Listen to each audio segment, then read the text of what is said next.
and, well, focus. Precisely. We're going to dig into these core concepts, suggesting that for many women, living solo is actually a conscious choice. It's about empowerment, a space for real self-discovery, and it shows this inherent self-worth that, frankly, has nothing to do with whether you're in a relationship or not. Right. And we'll also look at how this solitude, when it's chosen, can build inner strength and why, protecting your own peace becomes so central. Okay. Come on in, let's talk about it. Come on in, let's talk about it. Make it make sense.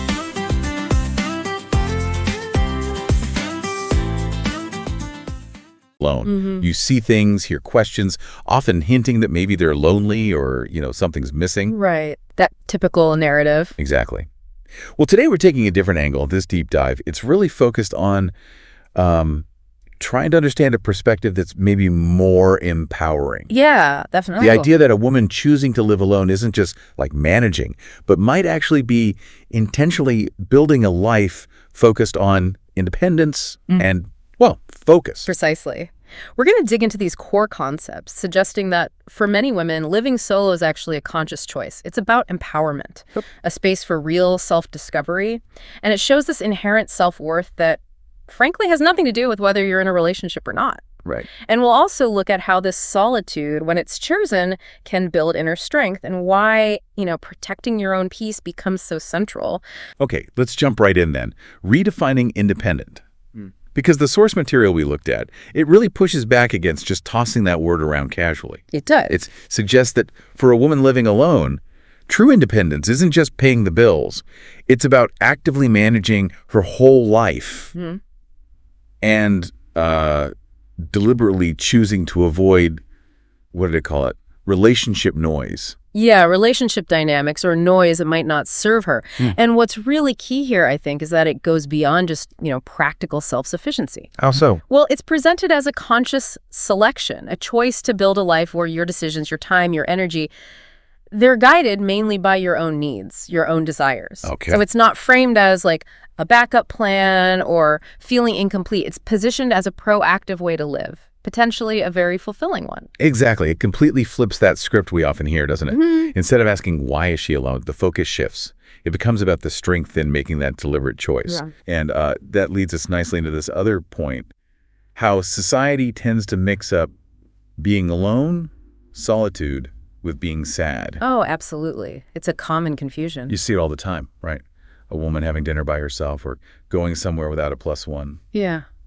There's often this sort of automatic assumption, maybe even pity. Definitely pity sometimes. And this really highlights some of our, let's say, cultural biases. The counter-argument here is powerful, though. Which is? That solitude can be incredibly liberating. Think about it. You get this unparalleled control over your own space, your time, your choices. Without having to explain yourself constantly. Exactly. No need for constant negotiation or justification. There's a genuine freedom in that, Yeah, I really felt that. And there was this line, if I can't find a relationship that adds to my peace, I'll keep my peace. Oh, that's a great quote. So succinct.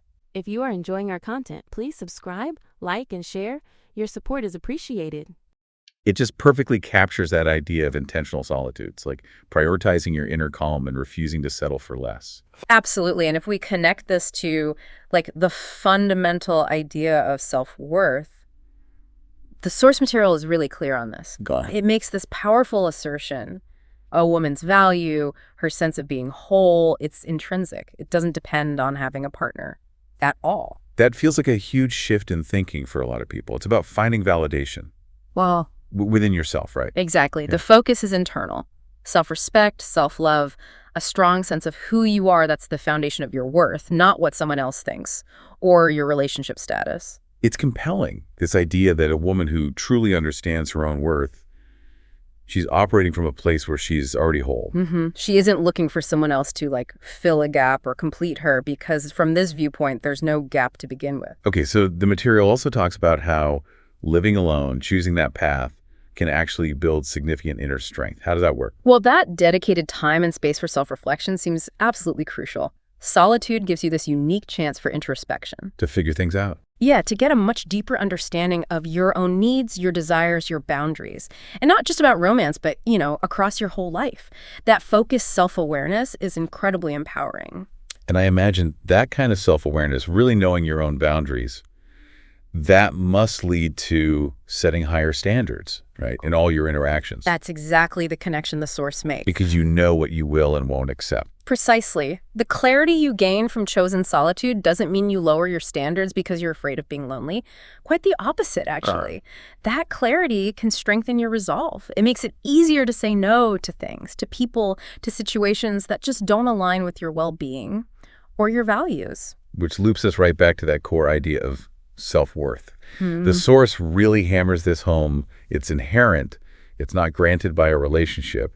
And it warns against tying your value to those external things. Such a critical point, because when your sense of worth is internal, like rooted deep down, it acts as the steady foundation. It doesn't shake easily. And that empowers you. Absolutely. It empowers you to hold firm boundaries, to refuse to settle for less than you know you deserve, whether that's in a relationship or any interaction, really. And that links directly to protecting your space, doesn't it? Yeah. And we mean more than just the physical apartment here. Definitely more. We're talking peace of mind, emotional energy, your heart, all of it. Right. A strong sense of self-worth helps a woman set up and maintain those firm boundaries against chaos, negativity. She's actively guarding that inner peace she's worked to cultivate. Okay, so if we kind of pull these threads together, this deep dive is really about reframing how we talk about women living alone. Yeah.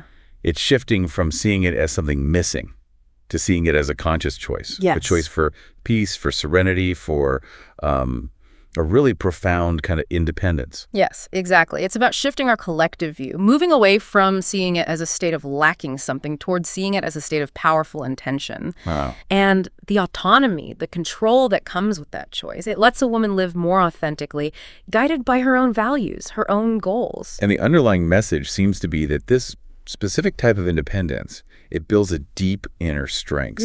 A woman who can intentionally create a life, a thriving life, on her own. She's not just coping. She's demonstrating this powerful, rooted sense of self. The source even calls it untouchable. It's a strong image. So basically what we've explored today is this idea that a woman living alone isn't necessarily lonely. She can be incredibly independent, focused, purposeful. Right. We've seen how solitude, when chosen, can foster self-awareness and build resilience, and how that solid sense of self-worth acts like an internal guide, totally separate from relationship status. So for you listening, maybe something to think about is this. How might those common stories, those societal narratives about single women, actually be limiting how we understand fulfillment? That's a great question. What does it really mean to define your own wholeness, your own happiness, completely irrespective of whether you have a partner or not? It's definitely something interesting to mull over for ourselves and how we see others. Thank you for tuning in today. Don't forget to subscribe, like, and share. Have a great day.